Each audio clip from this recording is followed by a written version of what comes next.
Hello students, welcome back to our channel SONALI'S science tutorial. আজকে আমি যে টপিকটা নিয়ে আলোচনা করব সেই টপিকটা যেমন গুরুত্বপূর্ণ তেমন বর্তমান দিনে আলোচিত এবং চর্চিত একটা টপিক। এই টপিকটা মাধ্যমিকে তো গুরুত্বপূর্ণ বটেই, এছাড়াও যে কোনো কম্পিটিটিভ এক্সাম, জব ওরিয়েন্টেড হোক বা স্টুডেন্ট কম্পিটিটিভ এক্সাম, সব ক্ষেত্রেই ভীষণ গুরুত্বপূর্ণ একটা টপিক। এই টপিকটা যে একেবারে নতুন টপিক তা নয়, এটা ছোটোবেলা থেকেই আমরা অল্প বিস্তর পড়ে আসছি। আর সেই টপিকটার নাম হচ্ছে গ্রিন হাউস প্রভাব। গ্রিন হাউস প্রভাব এবং বিশ্ব উষ্ণায়ন।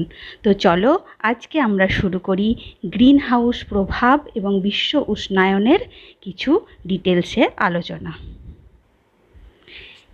গ্রিন হাউস প্রভাব এবং বিশ্ব উষ্ণায়নের মধ্যে যে যে জিনিসগুলো আমরা পড়ব সেইগুলো একবার চলো দেখে নিই। সেগুলো প্রথমেই আমরা পড়ব গ্রিন হাউস কী এবং গ্রিন হাউসের প্রভাব কী, আর কোন কোন গ্যাসগুলো গ্রিন হাউস।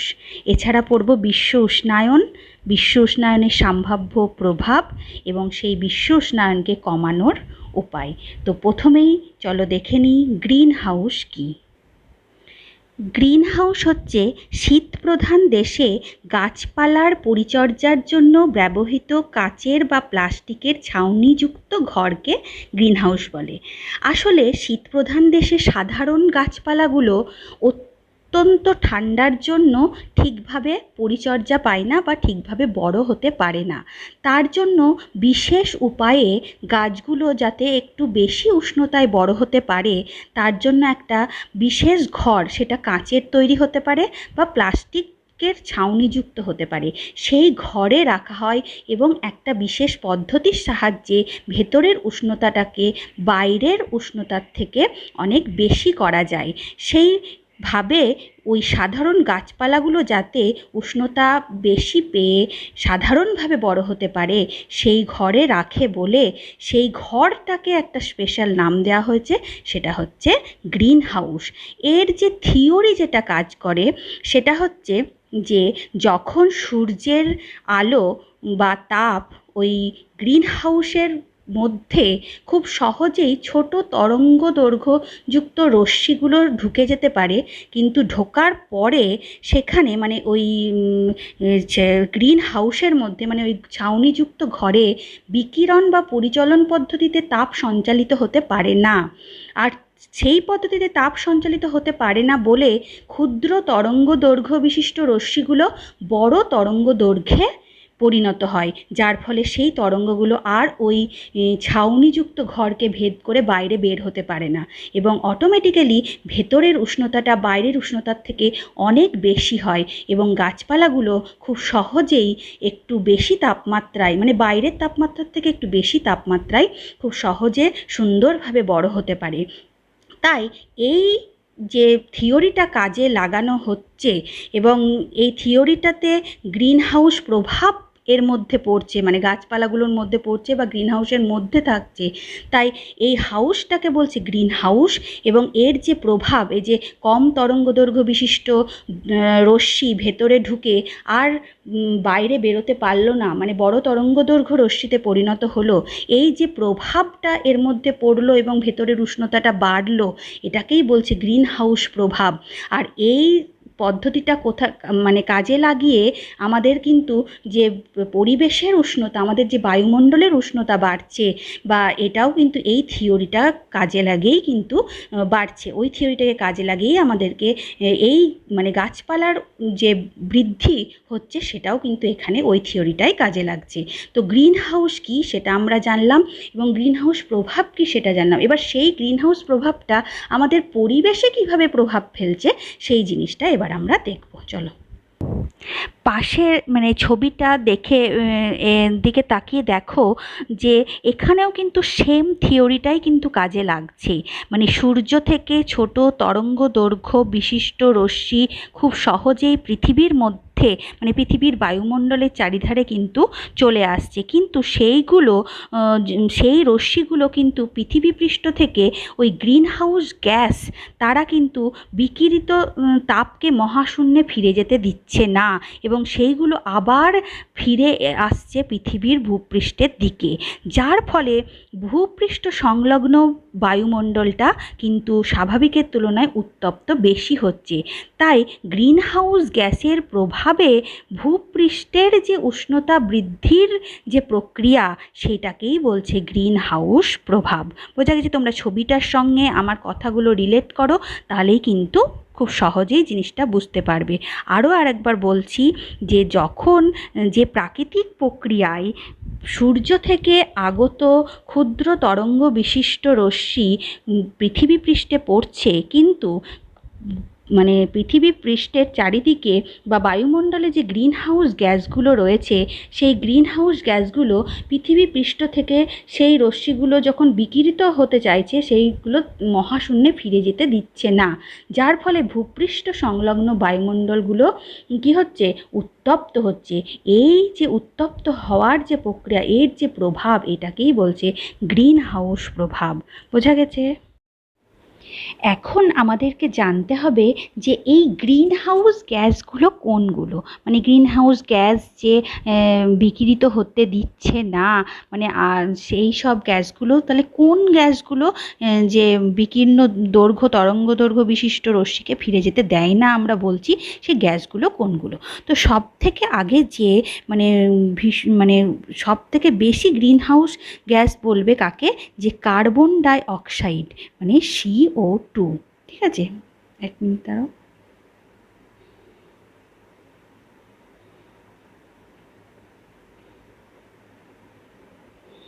এক নাম্বার হচ্ছে কার্বন ডাই অক্সাইড। ঠিক আছে, CO2। ঠিক আছে, এরপর আসছে জলীয় বাষ্প।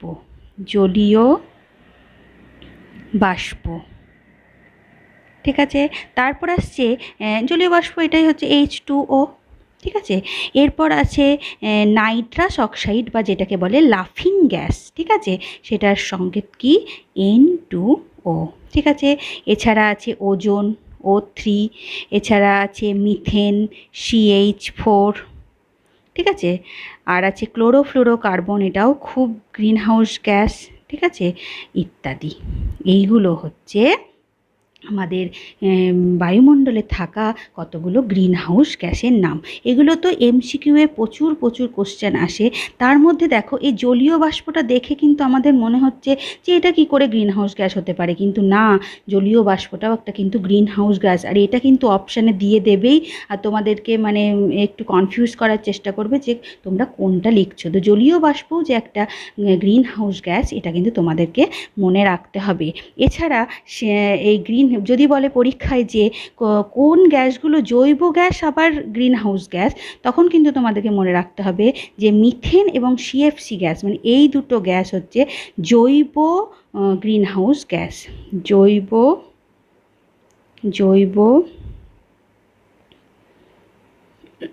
Green house gas. Green house gas. ঠিক আছে, মনে রাখবে। আর একটা কথা মনে রাখতে হবে যে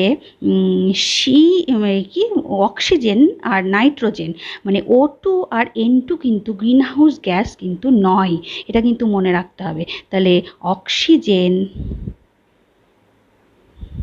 অক্সিজেন মানে O2 এবং নাইট্রোজেন, মানে অপশানে হয়তো দিয়ে দিল যে অক্সিজেন বা নাইট্রোজেন, তখন ওগুলো কিন্তু গ্রিন হাউস গ্যাস ধরলে কিন্তু হবে না। তাহলে অক্সিজেন এবং নাইট্রোজেন এর সংকেত কি? N2। এগুলো কি গ্রিন হাউস গ্যাস নয়, গ্রিন হাউস গ্যাস নয়। ঠিক আছে, তাহলে এই জিনিসগুলো আমাদেরকে গ্রিন হাউস প্রভাব থেকে পড়তে হবে, যে গ্রিন হাউস কি, গ্রিন হাউস প্রভাব বা গ্রিন হাউস এফেক্টটা জিনিসটা কি, কোন কোন গ্যাসগুলো গ্রিনহাউস গ্যাস, কোন কোন গ্যাসগুলো গ্রিনহাউস গ্যাস নয়। তো এইগুলোই কিন্তু খুব ইম্পর্টেন্ট এবং এইগুলো থেকেই কোশ্চেন আসে, এছাড়া এর বাইরে কিন্তু কোনো কোশ্চেন আসে না। এগুলো মনে রাখলেই কিন্তু আমাদের অনেকটা পড়া তৈরি হয়ে যাবে। চলো এরপর আমরা শুরু করব যে বিশ্ব উষ্ণায়ন কী। তোমরা মানে একটু হয়তো আইডিয়া করতেই পেরেছো যে বিশ্ব উষ্ণায়ন মানে জিনিসটা তাহলে কি হতে পারে। এই যে গ্রিন হাউস প্রভাবটা আমাদের পৃথিবীর ওপর বা বায়ুমণ্ডলের ওপর পড়ছে, তার ফলে কিন্তু আমাদের ভূপৃষ্ঠের উষ্ণতা মানে ক্রমাগত বেড়েই চলেছে। বলছে সমীক্ষা থেকে যে 1900 সাল থেকে 2000 সালের মধ্যে পৃথিবীর উষ্ণতা 1 ডিগ্রি সেন্টিগ্রেড কিন্তু অলরেডি বেড়ে গেছে। এভাবে কিন্তু আস্তে আস্তে আমাদের ভূপৃষ্ঠের উষ্ণতা বেড়েই বেড়ে চলবে। তো এটা কিন্তু কোনো ভালো জিনিস নয়, এটা কিন্তু যথেষ্ট উদ্বেগের বিষয়। তা এই যে সারা বিশ্বে ক্রমাগত উষ্ণতা বৃদ্ধির যে ঘটনা, এই ঘটনাটাকেই বলছে বিশ্ব উষ্ণায়ন বা গ্লোবাল ওয়ার্মিং। বোঝা গেছে? আর মানুষের ক্রিয়াকর্মের ফলেই কিন্তু এই গ্রিন হাউস গ্যাসগুলোর ব্যবহারের পরিমাণ বেড়ে চলেছে, যার ফলে বিশ্ব উষ্ণায়নও কিন্তু বেড়ে চলেছে। তাহলে মানে পরোক্ষভাবে দেখতে গেলে মানুষই কিন্তু এই বিশ্ব উষ্ণায়ন বা গ্লোবাল ওয়ার্মিংয়ের জন্য বিশেষভাবে দায়ী। তো আমাদেরকে এই বিশ্ব উষ্ণায়ন জিনিসটা নিয়ে খুব সতর্কতার সঙ্গে এবং খুব গভীরভাবে একটা চিন্তা করার মানে বিষয় হয়ে দাঁড়াচ্ছে আস্তে আস্তে।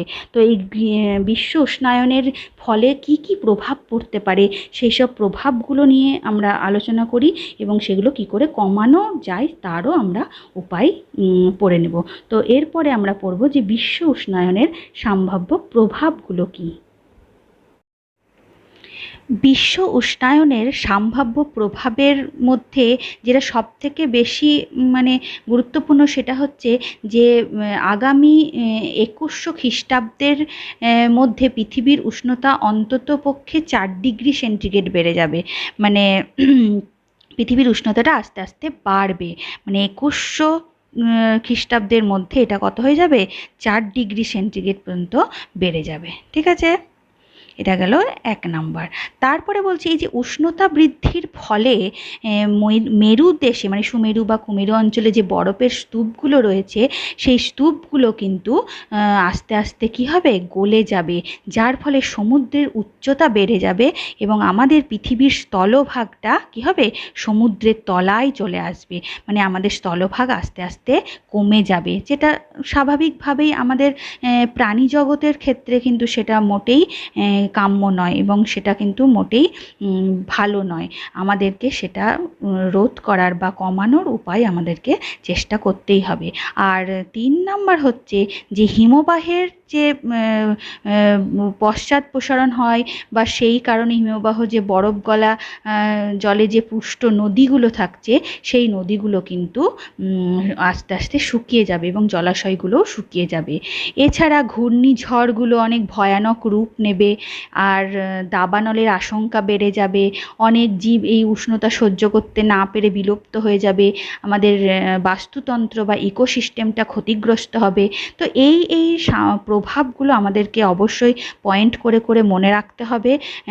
তোমরা সব বইয়ে পেয়ে যাবে, যদি না পাও তো আমার কথাগুলো রিপিট করে ছোট করে একটু লিখে নিতে পারো। আর তাছাড়া সব বইয়েই এই প্রভাবগুলো পেয়ে যাবে। প্রভাবগুলো তোমরা কিন্তু খুব ভালো করে পড়ে নিয়ে মনে রাখবে, এটা পরীক্ষার জন্য খুব খুব গুরুত্বপূর্ণ। আর এর পরের টপিকটা হচ্ছে যে গ্রিন হাউস গ্যাস নির্গমন কমানোর উপায়। মানে আমাদের যে গ্রিন হাউস প্রভাব পড়ছে বা বিশ্ব উষ্ণায়ন ঘটছে, তার জন্য আমরা দায়ী কিন্তু বলছি যে গ্রিন হাউস গ্যাস। তাহলে ওই গ্যাসগুলোকে নির্গমন আমাদেরকে কমাতে হবে। যেমন আমাদেরকে জীবাশ্ম জ্বালানির ব্যবহার যথাসম্ভব কমাতে হবে। জীবাশ্ম জ্বালানি মানে কোনগুলো, কাঠ, কয়লা, পেট্রোলিয়াম প্রভৃতি, এগুলোর ব্যবহার আমাদেরকে কমাতে হবে এবং তার পরিবর্তে কী করতে হবে, তার পরিবর্তে আমাদেরকে সৌরশক্তি, বায়ুশক্তি, জোয়ার ভাটার শক্তি মানে অপ্রচলিত শক্তির ব্যবহার বাড়াতে হবে আর জীবাশ্ম জ্বালানির ব্যবহার কমাতে হবে, ঠিক আছে। এছাড়া সিএফসির ব্যবহার যথাসম্ভব কমাতে হবে, মানে এইগুলো আমরা বিশেষত রেফ্রিজারেটর এসিতে খুব বহুলভাবে ব্যবহার হতে দেখি, কিন্তু আস্তে আস্তে যত বিশ্ব উষ্ণায়নও বাড়ছে, ফলে এসি রেফ্রিজারেটরেরও ব্যবহারও বাড়ছে, যার ফলে এই জিনিসটা কিন্তু কমছে না, আসলে বেড়েই চলেছে। তো এই আমাদেরকেই ভাবতে হবে যে কিভাবে মানে সিএফসির ব্যবহার আমরা কমাতে পারি। এছাড়া কি করতে হবে, CO2-র পরিমাণ কমাতে হবে, আর CO2 পরিমাণ কমানোর একমাত্র উপায় হচ্ছে কি, যে গাছপালা লাগাতে হবে, কারণ গাছপালাই একমাত্র CO2 গ্যাস শোষণ করতে পারে। তাই আমাদেরকে প্রত্যেককেই দৈনন্দিন জীবনে গাছ লাগানোর চেষ্টা করতে হবে। এইগুলোই হচ্ছে গ্রিন হাউস নির্গমন কমানোর উপায়। তো গ্রিন হাউস প্রভাব পড়লাম এবং বিশ্ব উষ্ণায়ন পড়লাম, বিশ্ব উষ্ণায়নেরও প্রভাব পড়লাম, আর গ্রিন হাউস নির্গমন কমানোর উপায়ও পড়লাম। তো এই কয়েকটা টপিক কিন্তু ভীষণ গুরুত্বপূর্ণ, আজকের পুরো পার্টটাই খুব গুরুত্বপূর্ণ। একটু মন দিয়ে ভালো করে পড়বে, তাহলে কিন্তু তোমরা খুব সহজেই কোশ্চেনের অ্যান্সার করতে পারবে। আজকে আমি এই ছোট ভিডিও শেষ করলাম, মানে ছোট করেই করলাম। তো তোমরা ভালো করে পড়ো, সুস্থ থেকো এই গরমে। তো ঠিক আছে, পরের দিন আবার নতুন একটা টপিক নিয়ে চলে আসবো, ততক্ষণ টাটা।